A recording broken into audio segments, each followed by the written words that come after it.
Bueno, estamos en uno de los lugares más crudos de este país, que es el Museo del Genocidio Camboyano. El presidente de facto asesinó al 25% de la población. Como psicológicamente ya saben que están haciendo cosas espantosas, entonces forzaban a la gente a decirle, sí, está bien lo que están haciendo.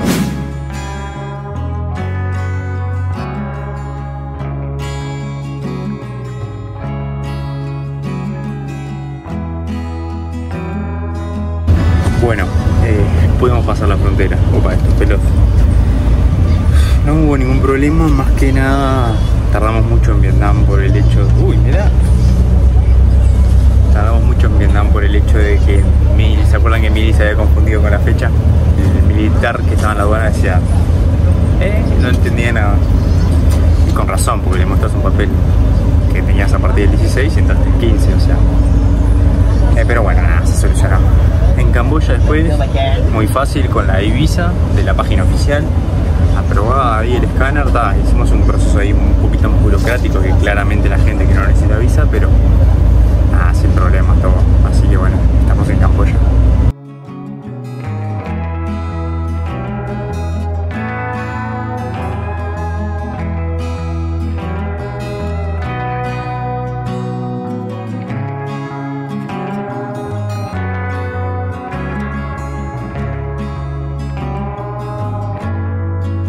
Bueno, la primera parada que tuvimos técnica acá, para ir al baño, almorzar, nos dimos cuenta ya del calor que va a ser. Este es el país con más calor que vamos a visitar, en conjunto con la India. Y bueno, nada, o sea, para que se fijen va a haber 46 grados de sensación térmica. Y te das cuenta apenas llegas porque tenés los ventiladores y rociadores de agua, o sea, eso es terrible. Ya te das cuenta que es en un lugar para que los locales coman, que son por lo general las paradas de bondi, hay ventiladores con rociadores de agua, es porque va a ser mucho, pero mucho calor. Bueno, estoy acá en un súper, o en una parada en Camboya, y lo que más me llama la atención es que el precio ese está en dólares. O sea, yo decía 3, 2, o sea, nada, esto es imposible, porque el tipo de cambio son como 4.000, no me acuerdo cómo se llama la moneda, pero empieza con R, y los precios están en dólares. Bueno, cambié plata y la verdad que estos van a ser los billetes más difíciles que voy a interpretar en mi vida. Les voy a mostrar por qué. Esto es lo que vale, 10.000.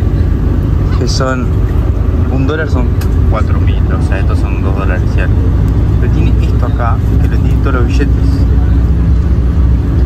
Y bueno, cuestión que esos ceros me van a confundir todo el rato porque no sean malos. Tipo, no puedo dar tantos ceros en una moneda. Es como, what? Pero bueno, después si quieren les muestro lo que voy coleccionando de billetes. Ya tengo billetes que son prohibidos. Y es lo que fue sin querer. Sin querer nos llevamos billetes de China, que es ilegal prácticamente. Y bueno, quedaron allí, después se los muestro. El que aparece en el billete de acá es el rey. Después cuando hagamos todo, cuando lleguemos a Phnom Penh les voy a contar que prácticamente ahí hay unos curiosos. Prácticamente acá es un pueblo, si Vietnam fue un pueblo aguerrido, imagínense acá, que son literalmente el confeti de Indochina, o sea, los que más líos tuvieron por más tiempo y el último país en independizarse de la región. Así que bueno, después cuando lleguemos a Phnom Penh les contaré porque vamos a hacer algo re interesante ahí.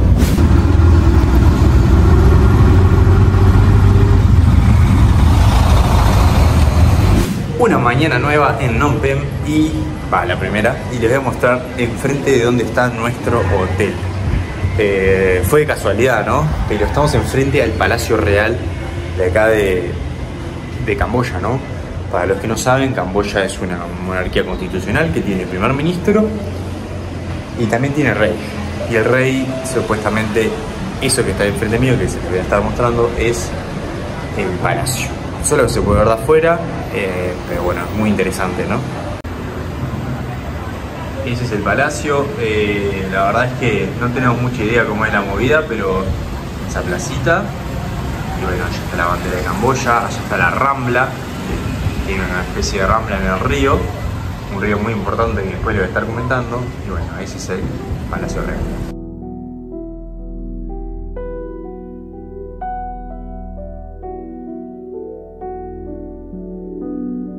Bueno, estamos en uno de los lugares más crudos de este país, que es el Museo del Genocidio Camboyano.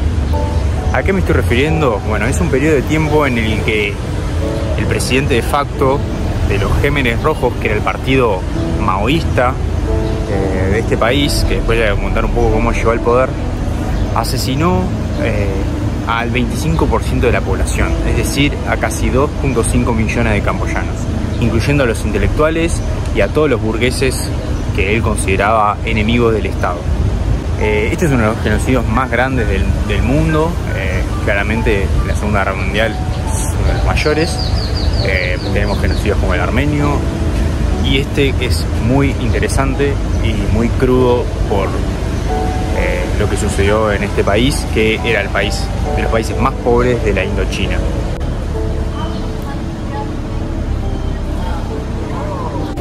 Bueno, este lugar es nada más ni nada menos que la prisión donde estaban las torturas hacia aquellos disidentes del gobierno.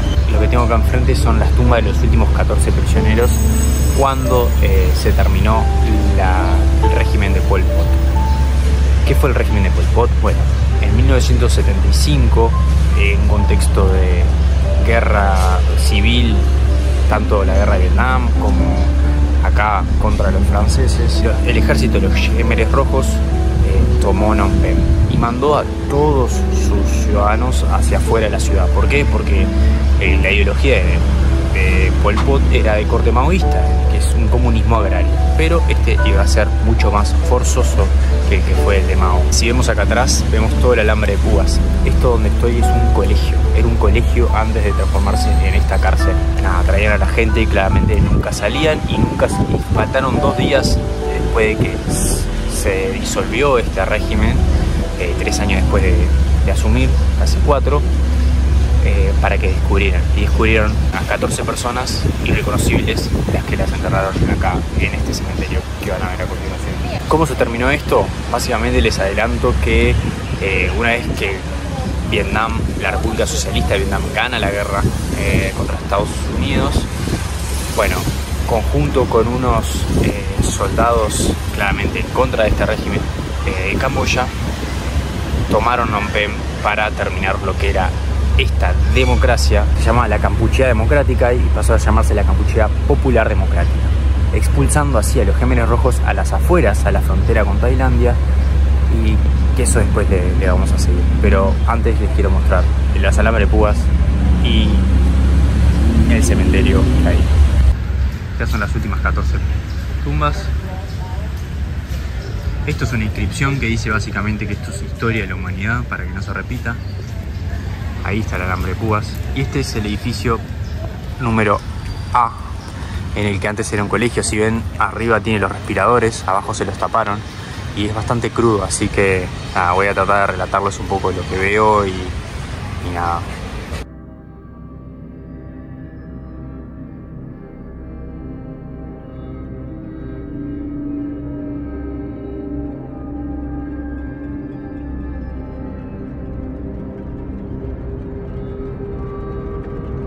Bueno, estando acá en el segundo piso les voy a contar más o menos lo que se ve acá. En cada habitación tenemos las camas con, como les mostré, una caja de armamentos. Esa caja de armamentos se usaba para sacar los excrementos de las personas que estaban acá.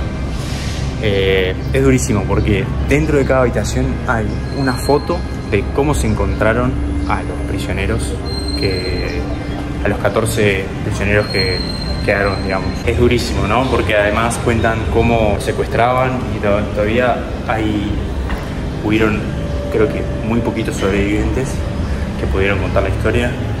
Y bueno, nada.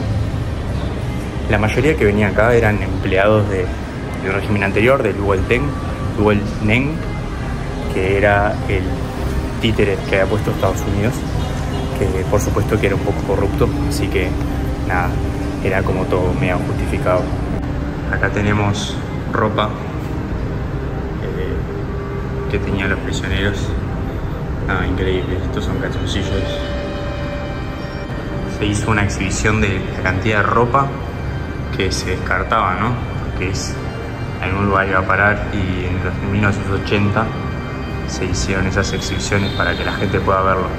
más allá de la corrupción o como era el régimen anterior, que obviamente Estados Unidos metido, podemos ver que esto fue una atrocidad tremenda, ¿no? Que hoy sigue marcando incluso al pueblo de Camboya. Incluso ropa de menores, ¿no?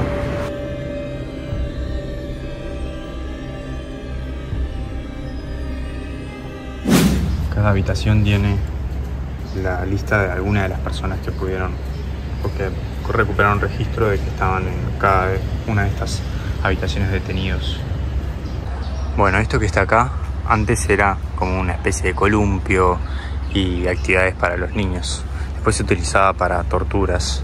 En ese sentido, todo lo que se hacía acá era mega ultra secreto, o sea, nadie se enteraba, las puertas estaban cerradas, los vendaban los ojos antes de llegar acá, nadie sabía dónde estaba.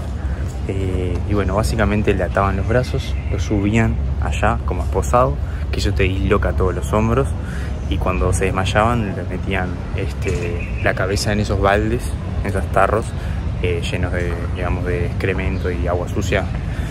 Es terrible, o sea, todo es mega terrible. Cualquier tipo de tortura o bueno, es terrible, pero verlo ahí, hay un dibujo incluso de como alguien que lo llegó a ver, creo que por una de las ventanas, lo describió en ese momento.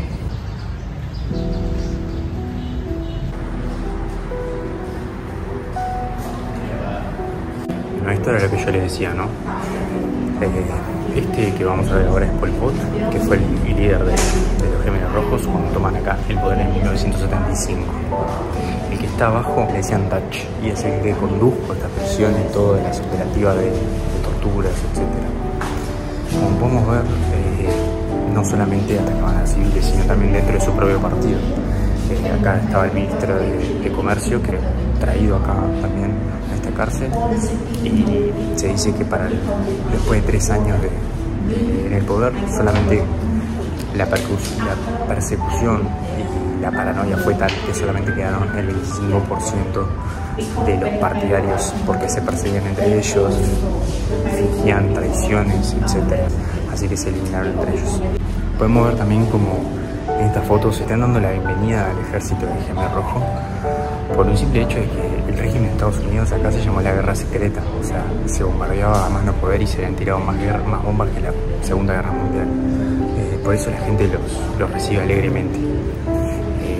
No pasó ni un día hasta que llegaron otros militares del ejército del Gemer Rojo y los expulsó hacia el campo por esta teoría que tenían, que era maoísta, corte agricultor, y bueno, que claramente los expulsó hacia otros lados y no los dejó volver jamás.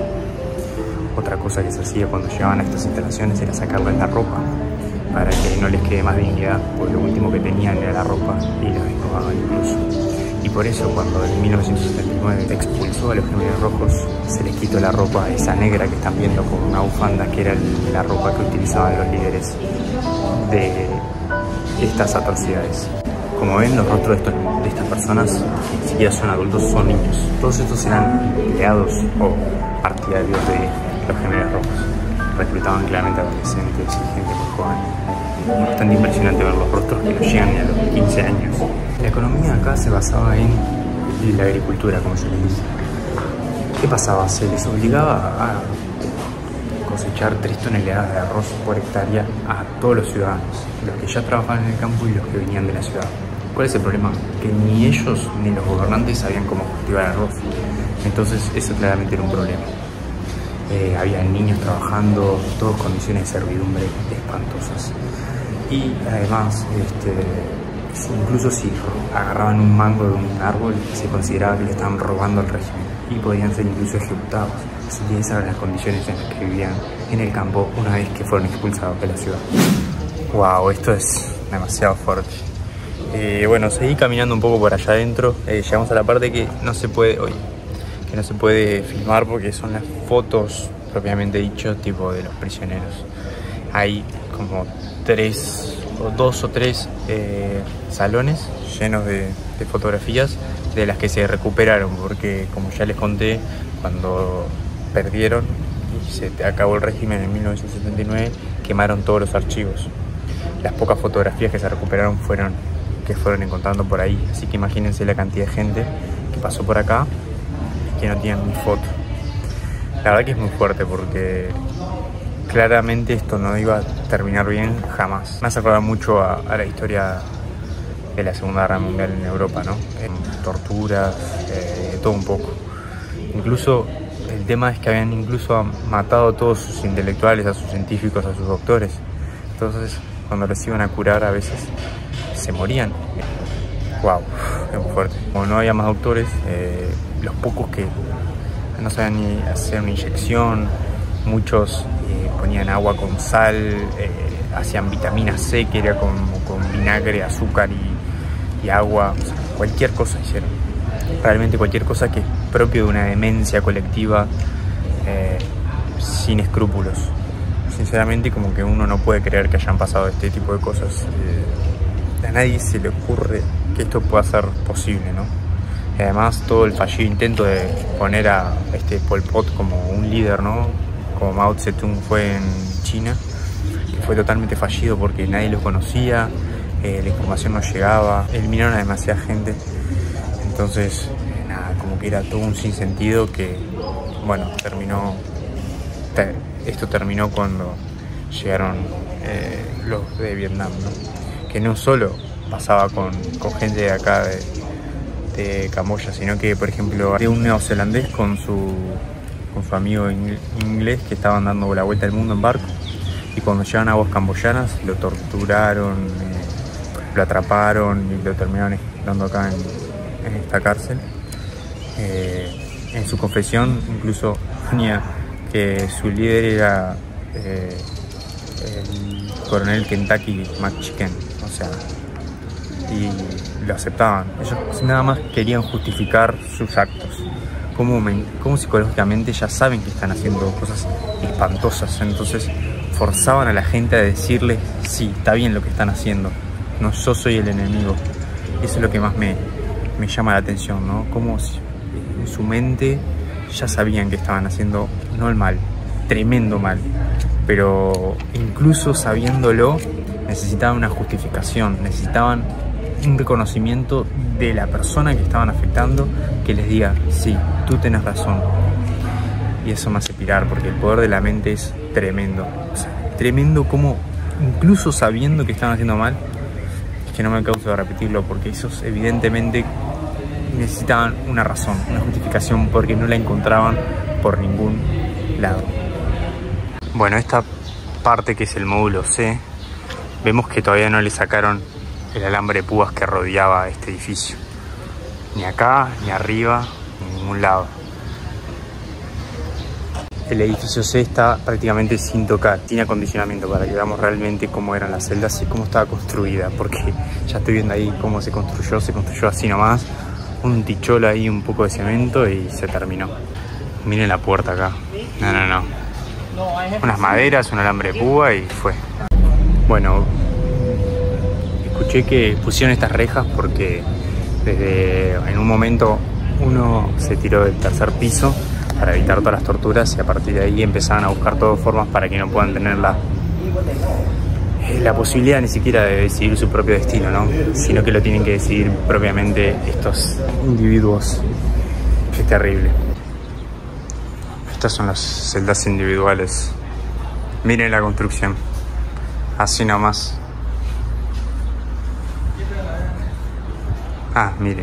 Miren la ignorancia que ni siquiera, o sea, tuvieron que sostener con estos metales, porque como claramente si vos haces una pared y no haces cimiento, no haces absolutamente nada, se cae. Entonces tuvieron que poner esos metales para que no se caiga la pared.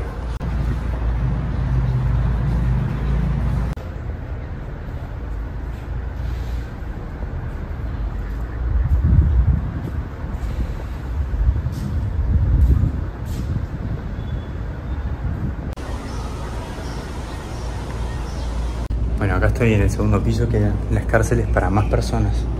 Pero si ven los tamaños, no entran más personas. Miren lo que es esto. Estas eran las celdas para muchísimos. No tengo ni idea, pero es impresionante. Es como claustrofóbico estar acá. El agujero que tengo enfrente se agujereó toda la pared a lo largo para que se pueda vigilar a los prisioneros. escribía con tiza algunas consignas. Es como bastante crudo, ¿no? Algunas consignas para los prisioneros. Una dice: no seas demasiado libre. O sea, imagínense, si querían hacer algo tienen que pedir sí o sí permiso, incluso hasta sentarse.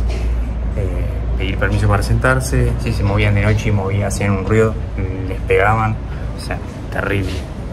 Bueno, al seguir caminando por el bloque D, vemos no solo imágenes de cuadros por este superviviente sobre cómo eran los métodos de tortura, sino los aparatos que se utilizaban. Y en la última sala vemos cráneos de los restos hallados acá, en esta prisión, la S21, de los primeros, porque después ya no entraba más para enterrarlos y por eso se hicieron otras fosas comunes. Incluso hoy en día se dice que todavía no se encontraron todas las que hay y que todavía muchas siguen para descubrirse. Es demasiado fuerte, la verdad, y llama muchísimo a la reflexión, ¿no? La reflexión que uno lo siente muy ajeno, ¿no? Pero cómo el espiral del odio llega a un punto sin retorno. Cómo cada uno hacemos lo imposible para justificar nuestro pensamiento. Porque yo estoy seguro de que hay un punto de no retorno en el que el extremismo, el radicalismo, todo eso llega a un punto que no podés justificarlo más ni con argumentos ni con acciones, y lo único que hay para hacer es seguir escondiendo las mentiras y seguir justificándonos. Y por eso para mí llega a este punto, digo, es una de mis teorías, ¿no? Un poco reflexionando de hasta qué punto llegan estas personas para hacer lo que hacen. Llega un punto que no hay retorno. No hay retorno de perdón, no hay retorno a absolutamente nada. Y creo que eso es común para todas estas personas que han cometido estos actos.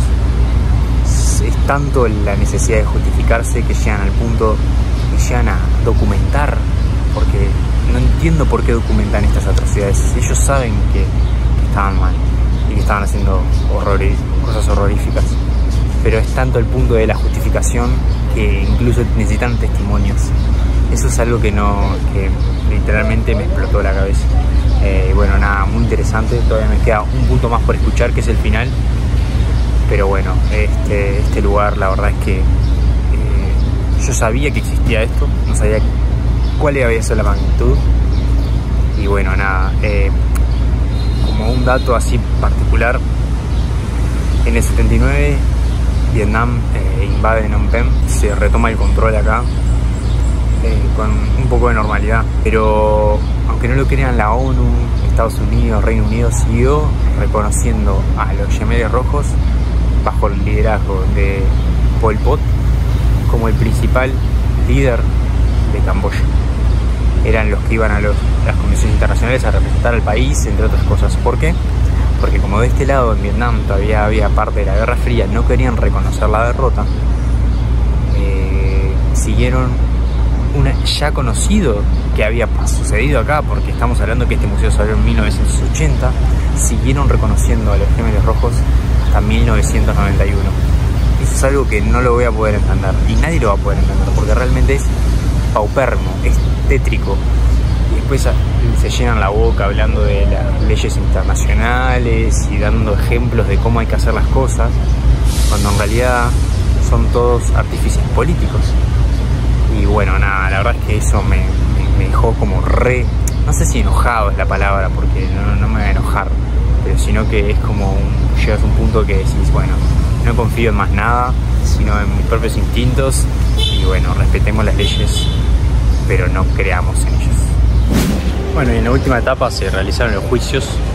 En el 2012 fue el juicio número 1, que se condenó al Duch a cadena perpetua. El mismo se entregó él, en realidad, se había convertido al catolicismo, ¿no? Coincidencia que es la única religión que permite el perdón por sus pecados. Pidió perdón, lo llevaron a las fosas comunes, lloró, etc. Hay gente que le cree, hay gente que no le cree. Esto es interesante si lo quieren buscar. Pero cuestión que murió en el 2020, como la gran mayoría. El resto fue muriendo, algunos murieron durante el juicio, etc. Bueno, nada, la verdad es que deja pensando un montón sobre estos juicios, ¿no? Televisados, haciendo revivir a un montón de gente. los horrores. Ahí está la dicotomía, ¿no? ¿Qué merece esta persona? ¿Un juicio normal cuando ellos a millones de personas no le dieron ni juicio? ¿Qué hay que hacer con esas personas como sociedad, no? Bueno, ahí tenemos los juicios internacionales, la cantidad que fueron perdonados, le seguían mandando plata desde Occidente, entre otras miles de cosas. Y bueno, nada, deja mucho que desear. Y bueno, la verdad es que es uno de los lugares más fuertes que hemos visitado, el lugar más fuerte sin lugar a dudas. Y bueno, nada, muy interesante y muy fuerte.